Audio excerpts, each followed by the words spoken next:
Assalamualaikum warahmatullahi wabarakatuh. Alhamdulillahilladzi anzalal Qur'an hudal linas wa bayyina minal huda wal furqan. Asyhadu an la ilaha illallah wahdahu la syarikalah wa asyhadu anna Muhammadan abduhu wa rasuluhu la nabiyya ba'dah. Allahumma shalli wa sallim ala sayyidina Muhammadin wa ala alihi wa sahbihi ajma'in, amma ba'du. As-saimin as-saimat yang dimuliakan Allah Subhanahu wa taala, puji syukur kita panjatkan kehadirat Allah, salawat kepada baginda Rasulullah sallallahu alaihi wasallam. Hadirin yang dimuliakan Allah Subhanahu wa taala, pada kesempatan ini Al-Fakir insyaallah akan membahas 4 golongan yang dirindukan surganya Allah Subhanahu wa taala berdasarkan hadis Rasulullah sallallahu alaihi wasallam. Al jannatu mustaqatun ila arba'ina farin.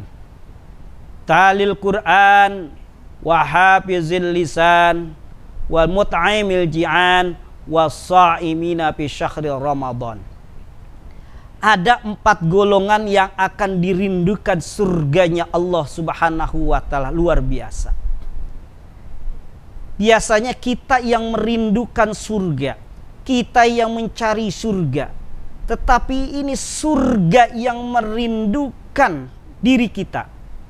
Siapa mereka itu? Yang pertama adalah talil Quran, orang yang membaca Al-Quran, luar biasa.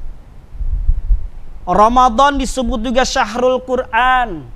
Makanya orang berlomba-lomba membaca Al-Quran. Karena memang orang yang membaca Al-Quran adalah orang yang akan mendapatkan dan rindukan surganya Allah Subhanahu wa taala, luar biasa.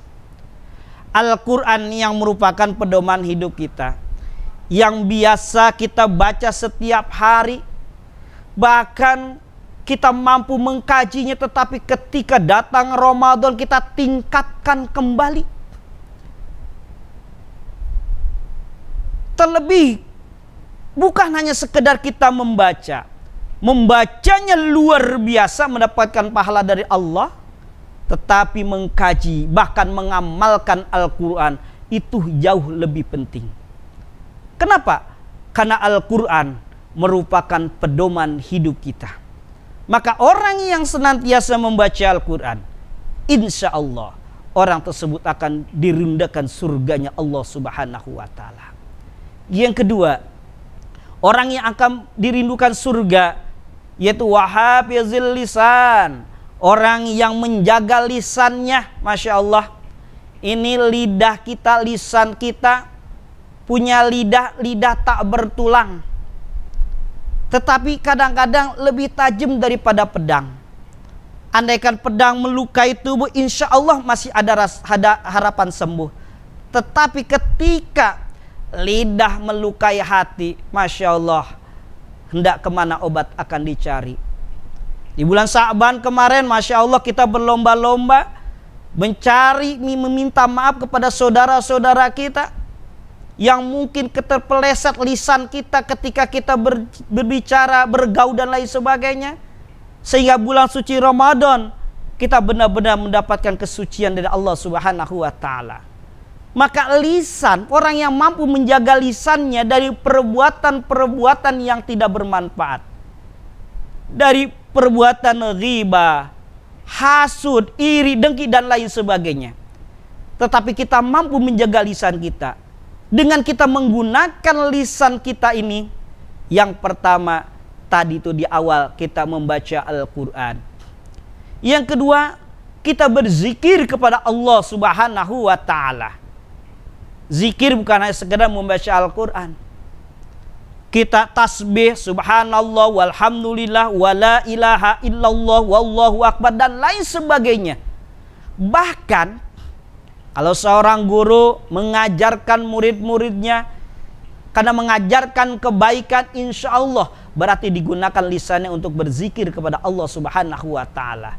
Wahafizil lisan bukan berarti kita diam saja. nggak mau berdakwah, nggak mau berbicara kebaikan karena takut orang tersinggung. Tidak usah. Yang dikatakan wahafizil lisan adalah menjaga lisan kita ini dari perbuatan-perbuatan yang tidak diridhoi Allah Subhanahu wa taala. yakni seperti tadi berbohong, berdusta, kemudian ghibah dan lain sebagainya. Tapi jadikan lisan-lisan kita menjadikan musyahadah, menjadikan kesaksian. Kenapa? Karena di hari kiamat nanti lisan-lisan kita ini yang mudah berbohong, ketika itu tidak mampu kita berbicara. Di dalam surat Yasin dikatakan, ketika al-yauma nahtimu ala afwahihim wa tukallimuna aydihim wa tashhadu arjuluhum bima kanu yaksibun. Pada hari ini akan kukunci mulut kita nih, dikunci oleh Allah Subhanahu wa taala. Kemudian jadi apa? Wa tukallimuna aydihim, yang berbicara tangan kita. Bahkan saksi, kaki kita menjadikan saksi. Maka jaga lisan kita, Masya Allah. Jangan sampai lisan kita ini berbuat maksiat kepada Allah Subhanahu wa taala. Yang ketiga, wa mut'imil ji'an, orang yang dirindukan surganya Allah, orang yang mau mendermakan hartanya di jalan Allah Subhanahu wa taala, memberikan makan kepada orang yang kekurangan. Karena Allah menitipkan harta kepada kita, itu ada titipan dari Allah Subhanahu wa taala, bukan milik kita. Wa mimma razaqnahum yunfikun, dari sebagian rizki kita nafkahkan di jalan Allah Subhanahu wa taala. Terlebih di bulan suci Ramadan, ketika kita menyuguhkan makanan untuk keluarga kita ada 4, tapi kita lebihkan 5. Siapa yang 5? Tetangga kita, bisa jadi orang tua kita, bisa jadi saudara kita. Kita berikan di bulan suci Ramadan ini. Kenapa? Karena dengan memberikan, maka insya Allah kita akan dirindukan surganya Allah Subhanahu wa ta'ala. Yang keempat, yaitu was-shaimina fi syahri Ramadan, orang yang berpuasa di bulan suci Ramadan. Masya Allah, alhamdulillah, tabarakallah, pada saat ini kita mampu melaksanakan ibadah puasa, maka puasa kita itu harus kita tingkatkan. Jangan hanya sekedar puasa yang bisa menahan lapar dan dahaga, yang disebut dengan puasa awam. Tapi kita tingkatkan puasa kita, puasa khawas minimal. Dengan bagaimana? Selain kita berpuasa menahan lapar dan dahaga, tetapi kita juga mampu mengendalikan hawa nafsu kita.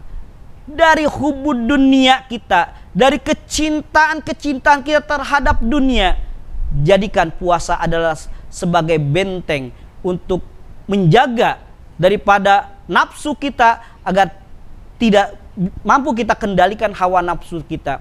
Tetapi bukan kita itu melemahkan nafsu kita. Yang terjadi adalah mengendalikan hawa nafsu kita.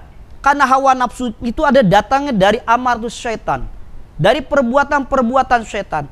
Tetapi ketika ada hawa nafsu yang ketika mengajak sebuah kejelekan, jadikan hawa nafsu kita kendalikan untuk berbuat kebaikan. Yang tadinya lisan kita hanya pengennya berbuat ghibah, tetapi jadikan lisan kita untuk apa? Untuk berzikir kepada Allah Subhanahu wa taala. Yang tadinya kita hawa nafsu kita makan, kita mengumpulkan harta kita, tetapi jadikan harta tersebut ada untuk jalan ke akhirat, yang tadi wa mut'imil ji'an. Mungkin itu saja yang perlu saya sampaikan. Mudah-mudahan kita termasuk orang-orang yang akan dirindukan surganya Allah Subhanahu wa taala. Wallahu muwaffiq ila aqwamit thoriq. Wassalamualaikum warahmatullahi wabarakatuh.